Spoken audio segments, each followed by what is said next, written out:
view from the chair.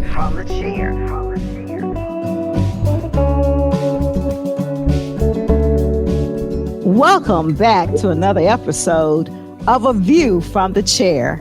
I am your host, Patrice Jordan Robinson, Council Chair and City Council Representative for District 3 in the most beautiful city of Memphis, Tennessee. We're going to cover a lot on today's show.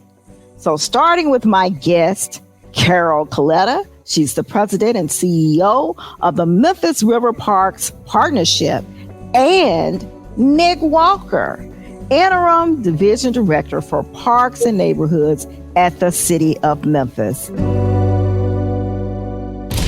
We're getting funky, y'all. 33% of Americans have a college degree. 43% of Africans in this country have a college degree. These are African immigrants that are coming into this country. They didn't have the opportunity and access, but they came over here in this American dream and created within this framework the opportunity that this country was set up, the ideal it was set on. And now to say that these people, because the disparaging remark goes further than just hole. It's Funky Politics on the Congregating Network. R&R on Sports. Former NBA basketball player, Brother Mario Ellie. Welcome to R&R on Sports. Pleasure to be on here with you guys, man. Thank you guys for having me. It's R&R on Sports. Welcome to A View from the Chair to both of you. So, Carol, tell me something about yourself. Tell the listeners how you may have met me in the past. Share with us what you are doing currently and what's going on downtown Memphis in the River Park. Well, let me say I'm a native Memphian and grew up in South Memphis and spent time in your district in Whitehaven. Went to high school there and love my city. I come to it, it's funny, I come to the parks business very much as someone who cares about the city and about downtown. And for me, the riverfront is just one of those assets that we haven't taken full advantage of. So I look forward over the next couple of years to realizing a vision that for Memphis has been sort of floating around for 100 years. I'm sure after that council meeting this week, you probably felt like, yes, I know what 100 years feels like, all in a day. Yes. But anyway, we're excited about what's happening on the riverfront in downtown Memphis. Okay, thank you. And Nick, you are new to your office. Can you share with us what you're doing, what's going on with you, and how long you've supported us in our Parks division? So I am relatively new. I've been in the interim director role for a little over 6 months now. Mm-hmm. Prior to that, I served as the deputy director for a little over a year and a half. I've been with the city of Memphis for about 3.5 years. So after all those numbers, I'm a native Memphian. However, I did not grow up in Memphis. I was born at the old Baptist Hospital before it moved out east, and then we moved west. So I grew up in Arkansas, in Little Rock, but came here, like I said, about 3.5 years ago. My wife and my now 18-month-old daughter. So she is also a native Memphian. But yeah, and like I said, new to the role, but enjoying the division and all the work that we've got out in front of us. Enjoying partnerships with groups like Carol's and the Overton Park Conservancy and Shelby Farms.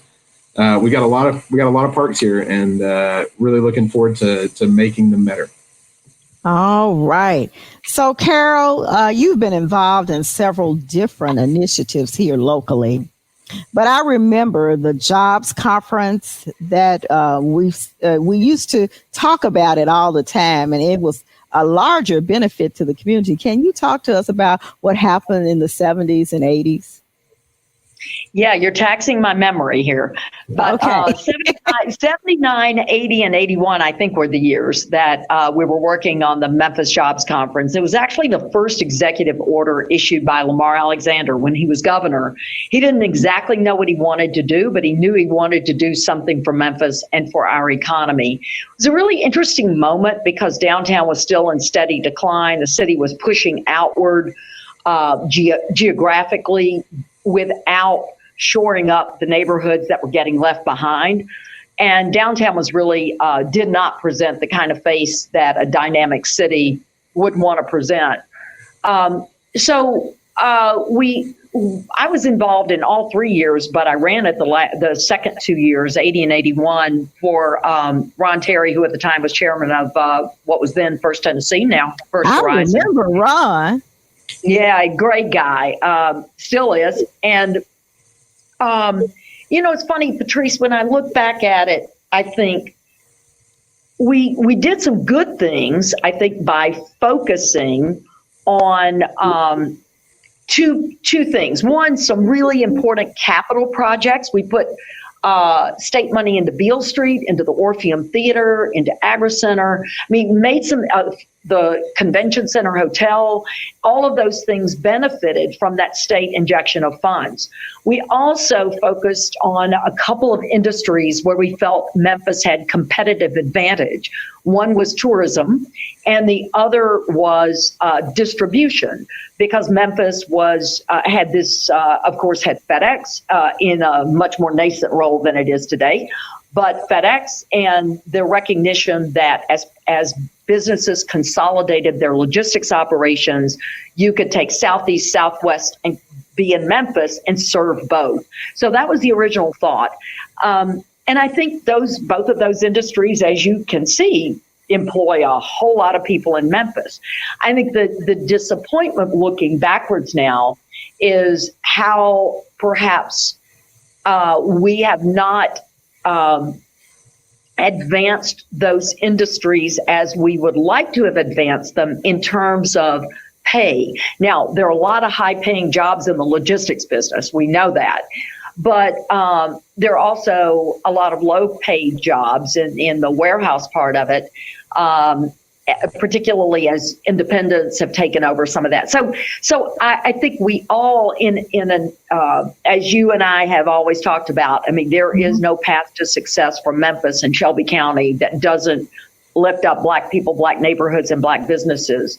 And too often the inequities in pay result from some of the industries where some parts of a couple of those industries that haven't advanced in the way we want them to. So, I think that as we go forward, I love the fact that we focused in the jobs conference on competitive advantage and where we had strength and what we wanted to build on. I think that's always smart for any business, any city. Mm-hmm.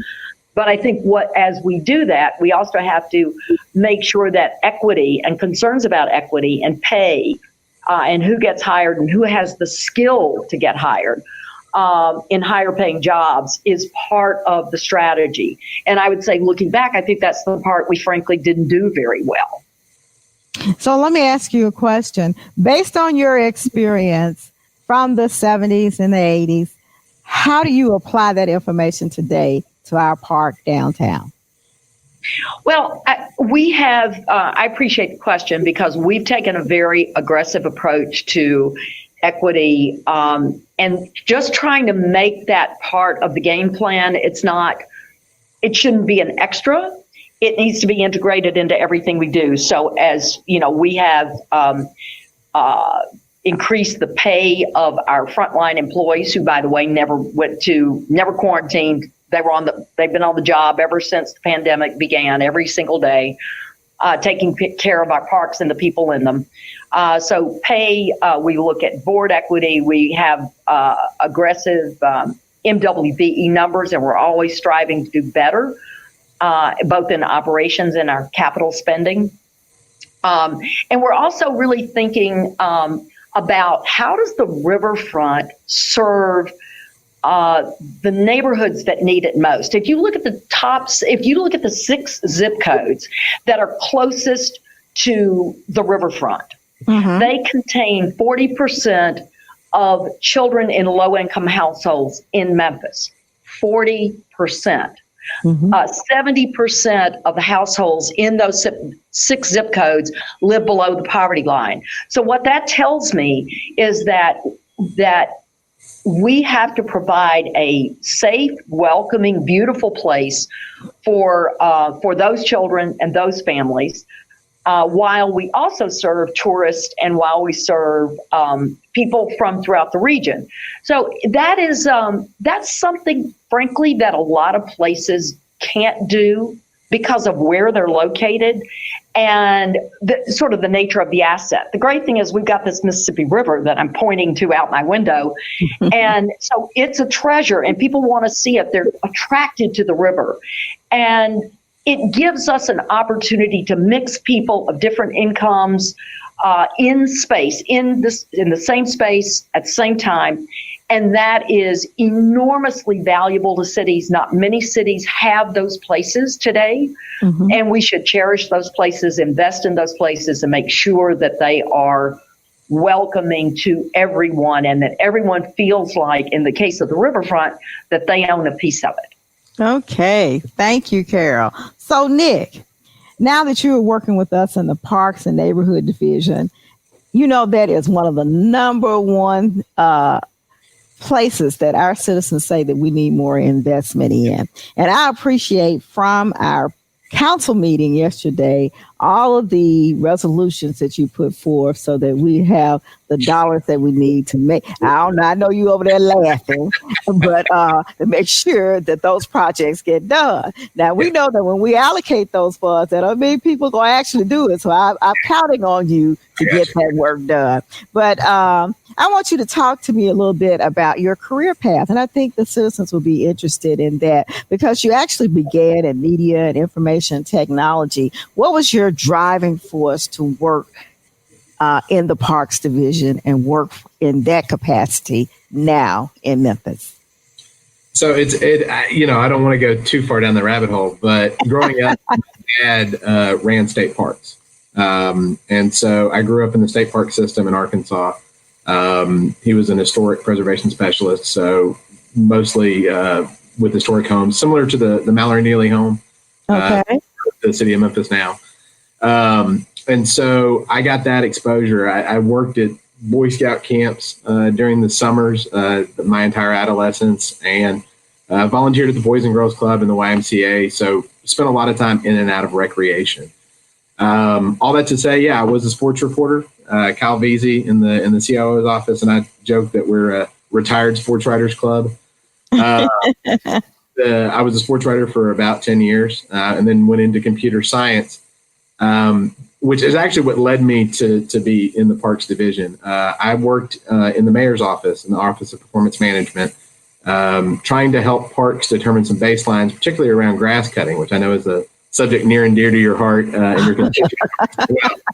But looking at how we measured it and how we scheduled it and how we could do the best with what we had, and then ultimately try to improve upon it. It led to me having a relationship with the Parks Division to also look at things like how we evaluate the programming in our community centers and how we figure out a better way to do that. Because frankly, the one thing I learned from my time in computer science and in performance improvement is that you can't improve what you can't measure. And so if we don't know what our baseline is or where we're trying to get, we have a hard time establishing, are we getting closer to there? To kind of follow the narrative earlier from Carol talking about how do we determine what success is. And success in our parks, for me, and my goal going forward, is the best and most successful use of the spaces we have in the public to improve the quality of life. Because that's the division that Carol and I work on, is a quality of life division. You can't measure it in dollars and cents. You measure it in the impact in people's lives. And so from that standpoint, it's a lot more rewarding than writing lines of code in a computer. And so to be able to be a part of that is great because to me, it balances both. I get to do the analytical side and figure out how we're doing and crunch budget and all that stuff. But also I get to make sure that kids and families and adults and seniors have a safe and rewarding place to spend their leisure time. I am so glad you shared that with me today because I'm going to work you right now. I know you are. I appreciate the fact that you grew up in the park system, so you appreciate parks. And you were a sports writer, so I can see young children assigned to each of our community centers writing about those sports activities and you leading that project. Come on, let's get that rolling. I'm writing down ideas right now. Let's get this done. And that not only teaches them the writing skills, that gives us some coverage by our youth about what's actually going on in our parks and our community centers as it relates to sports, but it also encourages them in a new career path. And that's not what we're here to talk about today, but you just sparked my thinking when you shared your background with us. So, we all are tired of sitting at home, but I'm actually enjoying it. Because I haven't been home in 20 years where it spent this much time in my home. But we've got the COVID-19 pandemic, and it has had a significant impact on our citizens as well as our visitors. How has that impacted your work with the river parks, Carol? And then after Carol, I want you, Nick, to respond to that as well. So, Carol? Yeah, it's a great question. First of all, again, like my staff never went home. Our parks never closed in Memphis. Some parks did around the country, but ours did not. So, we really have proven that our field operations staff, they are essential workers, and we've been very fortunate to have them, and with no illness, knock wood.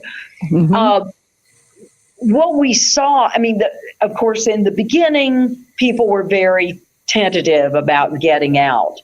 But once they sort of set foot in on the riverfront, people started coming back. And then we started seeing, with gyms closed, right? People started coming to the park and doing their workouts. Then they started having workout classes in the park. And then all of a sudden, we had all these picnics in the park that we had never seen before. And of course, much of this was augmented, I will say, with the closure of Riverside Drive, because it made the riverfront so much more peaceful and so much easier to traverse, right? To get from downtown to the river. So that was a gift to have that closed, and people have used it. We've got a lot of stats that tell us we measure the activity every day, and we know what's happening down there, what people are doing, where people are using the park. One of the things, I'll tell you a funny story. It was a Tuesday or Wednesday night a couple of weeks ago, and I was coming back down Riverside Drive, coming back toward my home on Union, and all of a sudden I looked up and there were all these people. It was about 6:45, something at 7:00, something like that. There were people lined up on the walkway above the cobblestones. And I thought, what's going on here? It turned out they were all standing waiting for the sun to set. They wanted to see the sunset. And I thought, oh my gosh, it's Memphis. This is the latest tourist attraction. Yeah. And there were a lot of tourists. There were a lot of out-of-towners. We're seeing more and more out-of-towners on the riverfront as they start to come back. In fact, one of the things we know about Nick and I have been talking about this, one of the things we know about the earliest wave of tourists coming back are they are seeking safety, solace, and security. And we think green and blue tourism, using the green assets that we have in our parks, our trails, et cetera, our water, because we have kayaking on the harbor, all of those things will be there to serve that first wave of tourists. And we're an unusual city in Memphis in that we have those assets not just all around us in the region, but right here in the city. So we're trying to make the most of that during this time when we all want our economy to come back and thrive. And so we're trying to do our part on the early impact of tourism and putting heads in beds, which produces sales tax that we very much need, but also to serve Memphians. I can see them out there at the Memphis sign right now on Mud Island. It's really fun to see people feeling safe and secure and on the riverfront. Just one other quick story. I was in River Garden, our newest park, on Riverside Drive at Jefferson, between Jefferson and Court last night about 9:00. We still had the steadiest stream of people coming in, and everybody was swinging, and children were laughing and playing and still climbing, and just think, this is what life, I mean, it's wonderful when you see people figure out they don't need to be entertained all the time, that they can actually entertain themselves and have fun doing it. And the kids are really good at doing that. So, in some ways it doesn't take much, and not that there are many good things about the pandemic, there aren't, but one of the good things I think is that we've rediscovered life's simpler pleasures like family and friends and, making your own fun, reading books again, and just enjoying simple things. And so they're able to do that in our parks. Okay, thank you. And another thing to add to that, wives are in the kitchen cooking again. Oh my. Yes, even me. And I don't cook. And I have, I've done a little bit. It's still a disaster. Nick. So, and we talk about this quite a bit. There's as parks directors, the folks that operate the facilities in the city, we talk quite a bit. Mm-hmm. And whereas a lot of the conservancies are the larger parks, what we call regional parks, the neighborhood parks, our focus has been on the communities in which they sit. And that's really, it started 2 summers ago with the Play Your Park program resuming. You talk about stories. One of my favorite is, as we're going through this planning process to think about parks in general, we've done some historical research. We're a part of, Carol and I are a part of 2 organizations, the National Recreation and Parks Association and City Parks Alliance. Carol's actually on the board of CPA. But NRPA gives out a gold medal every year for the best park system in each of 3 classifications. And in 1972, the city of Memphis was the gold medal recipient for the largest. What's that year again? 1972. Okay, so we're going to do that again, right? That's so many things we talk about in Memphis. The historical frame we have for it is 50, 60 years ago. And what we're talking about here is that, but it's not so far recent memory that everybody here, isn't familiar with it.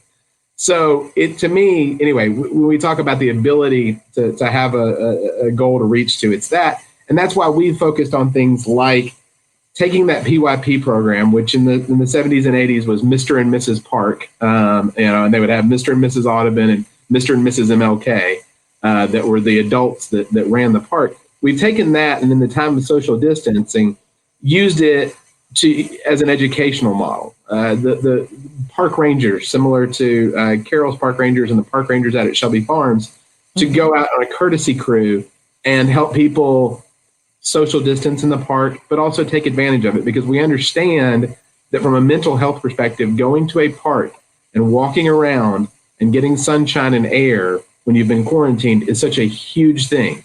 But doing it in a respectful and safe way is just as huge. Mm-hmm. So we've taken our staff and reassigned them to do that. And it's shown us that that's something we might want to continue after the pandemic.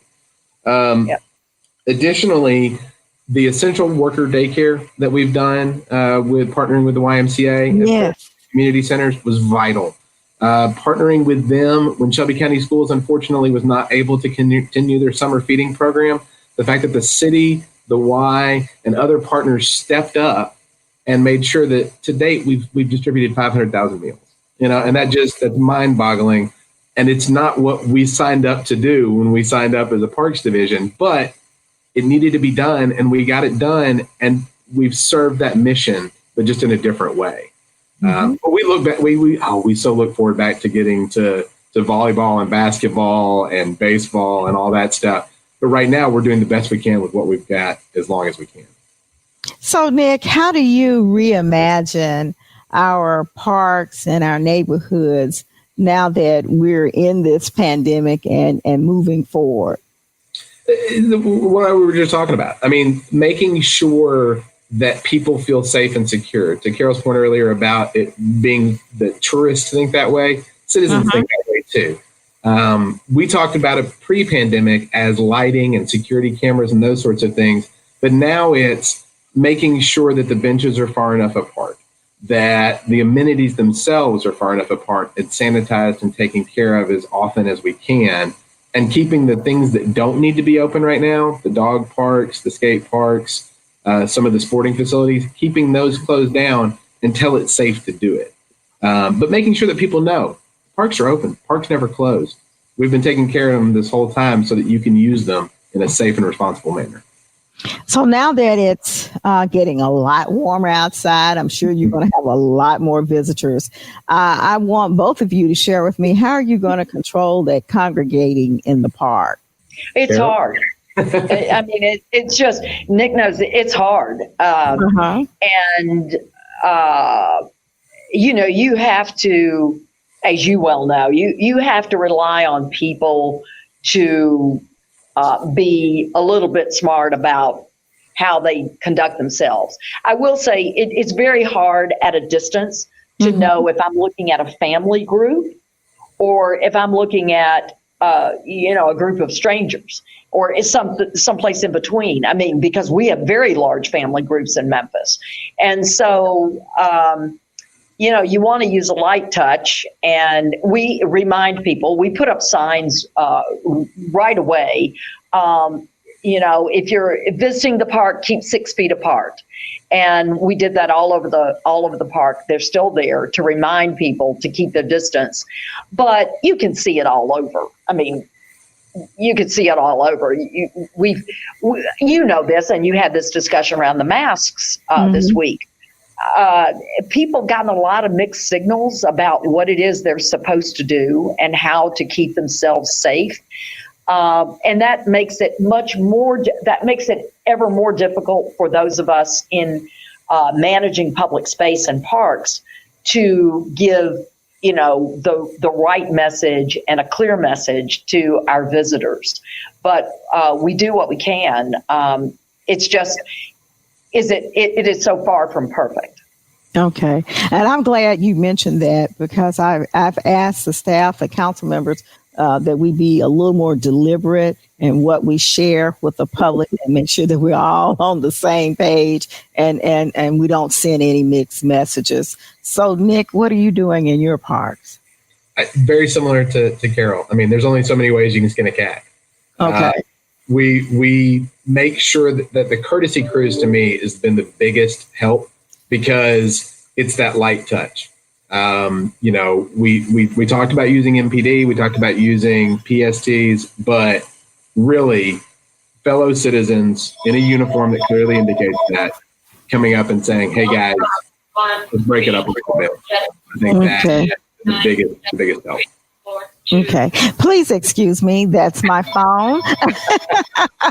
And I forgot to unplug it before we start on this segment, but it's time for us to close out. I appreciate both of you sharing with us on today. I am so excited about what we're going to see in the future and our new Memphis River Park. And I'm really more excited to see what's going to go on in the neighborhoods right here in the heart of where citizens are each and every day. And Carol, I do know that we have about 40% of our citizens, they love coming downtown and trying to get me to come down there. They bought me a picnic basket and told me, Patrice, we're going to feel it if you just go. Well, come on down and get on the harbor with us. I will.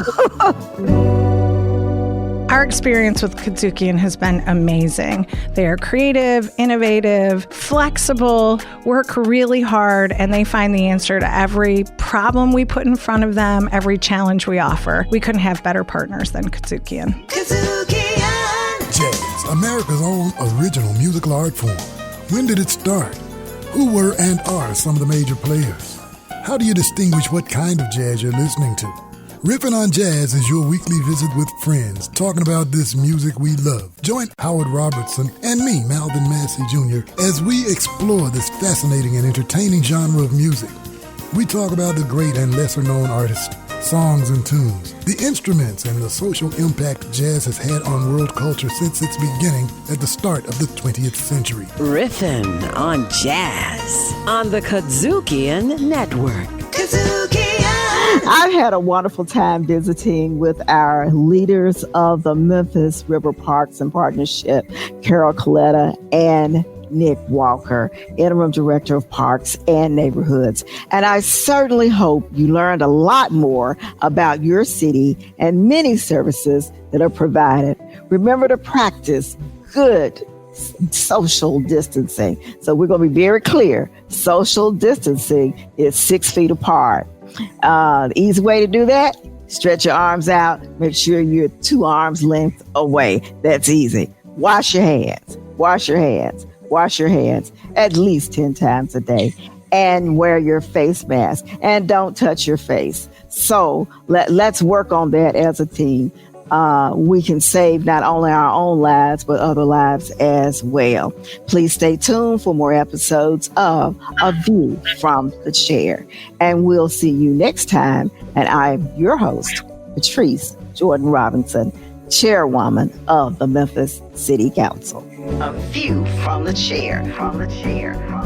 Recorded at Congregating Studios. Directed, produced, and distributed by Congregating.